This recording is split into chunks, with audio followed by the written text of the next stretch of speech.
Jujutsu Kaisen has finally returned, guys, and man was the anime missed. Don't get me wrong, I love reading the manga, but when you watch the anime with the background music to enhance the tensions in the scenes, it really does add that extra flavor to your experience in following the series. Episode 1 has adapted chapters 65 and 66 of the manga, which is on average with most anime, to be honest, and the anime adds their own little spin on how the narrative is shown. For instance, in chapter 65, Mei Mei and Utahime are already in the house and have discovered that the cursed spirit has already trapped them in its domain and they have to run in order to break through. But in this episode, we had a brief backstory behind the family and kids living in that house. And this is what I love about Jujutsu Kaisen, is that it's a horror/psychological thriller of a series, and we had that horror movie suspense when Utahime was looking for the cursed spirit, when her and Mei Mei split up to search for it. The music, the atmosphere, even the fake house with the rats underneath the bed is such a nice touch.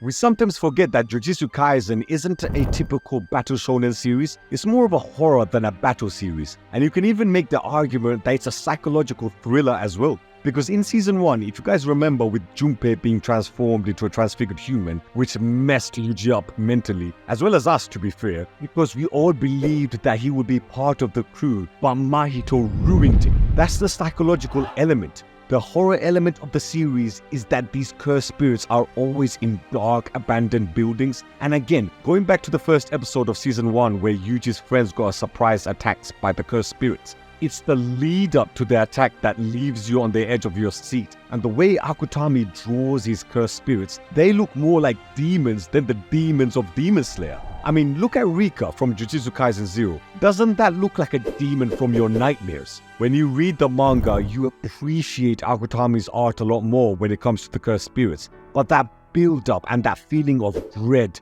before you meet an overpowered cursed spirit is what the anime does beautifully, which is what I loved in this segment here. I know it's a small thing, but believe me guys, it's such a big thing for me because this makes Jujutsu Kaisen so unique compared to the other big shonen series. The other change the anime did from chapter 65 is the basketball scene when Geto and Gojo were having their debate on the morality of the Jujutsu sorcerers and if they should protect the innocent civilians. In chapter 65, Gojo and Geto were already in the classroom where they were having that debate, but the anime added in the basketball scene where they ended up having the debate over a game of basketball. I like this change because how often do we see these characters acting like normal human beings? This is what made Yuji, Megumi and Nobara's chemistry so real and relatable in the first season, because you would have episodes where the three of them would just be chilling in Yuji's dorm and eating pizza, or just the banter between them which made it wholesome to watch on screen. Having these powerful characters be relatable by having them do very normal human things, like what we would do in our daily lives with our friends, is what keeps these overpowered characters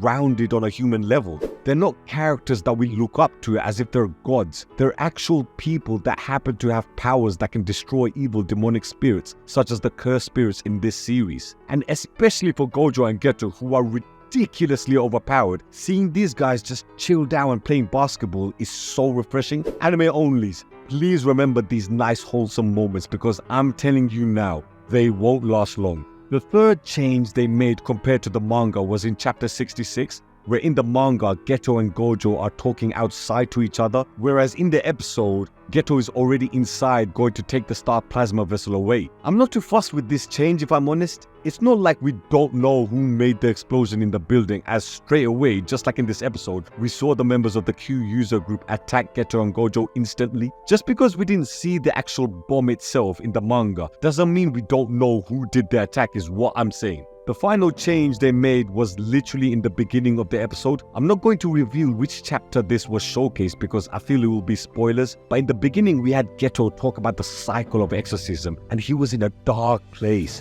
and we saw a brief face-off between himself and Gojo. This isn't too surprising because we already see Gojo and Geto have disagreements in this episode on their beliefs on whether or not if it's the responsibility of the Jujutsu sorcerers to protect the non-sorcerers. So there is already a clash in ideals there. And this is what I really wanted to talk about, was the characters of Gojo and Geto in this episode.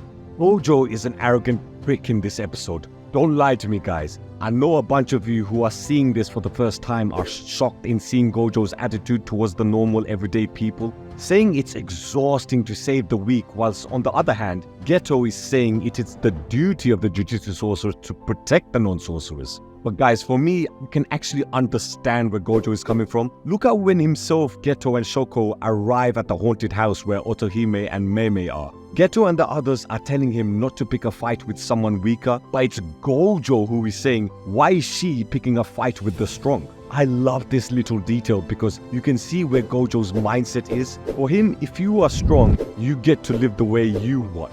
Meaning, you can talk to whoever you want and even talk shit to them to the point where you don't even care if they are offended. Because you are so strong, who cares what people think? That's the mentality Gojo has right now. Why should he save people weaker than him? Why aren't they strong enough to protect themselves? That's what he is thinking. So guys, don't be shocked into seeing your favorite character behave this way. Remember guys, even though this arc is called the Hidden Inventory arc, most of the fandom referred to this arc as the Gojo Past arc, which is why you are seeing in the beginning of season 2 with Gojo back in high school, in case you were wondering where Yuji, Megumi and Nobara are in this episode. Geto, on the other hand, doesn't have that same mindset as Gojo. Geto is an actual good guy. Oh, I guess that change the anime did with him going inside the building to collect the Star Plasma Vessel. You can say that Geto truly cares about the mission and protecting the Star Plasma Vessel from the two criminal organizations planning to kill her. So him going into the building whilst Gojo is waiting outside the building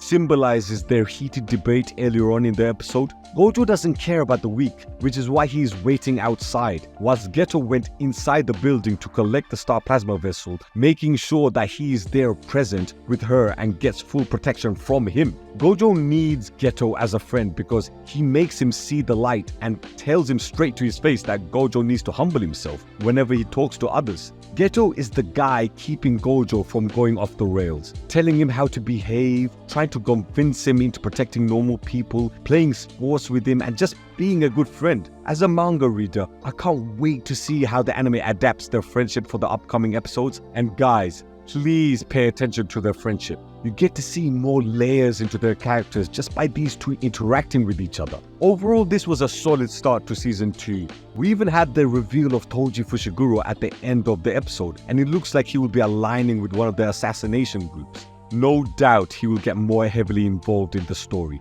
Great start. It was very colorful and bright, wasn't it? I think that in itself symbolizes how happy Gojo used to be in his high school days. Because in season 1, the color schemes were nowhere near this bright. But I'm loving it, and even the animation itself reminds me of the anime film Summer Wars, and even the Digimon movie Our War Game, which ironically was also referenced in this episode with Gojo comparing Master Tengen to Metal Greymon and Skull Greymon. And yes, this was also referenced in chapter 65. Your tribal chief doesn't miss anything, guys. But yes, guys, follow us on this journey with weekly videos dissecting and explaining each episode week by week. Let's enjoy this, guys. We are in the golden period of the story, so let's have fun with it. And of course, don't forget to subscribe to the Shaman Tribe.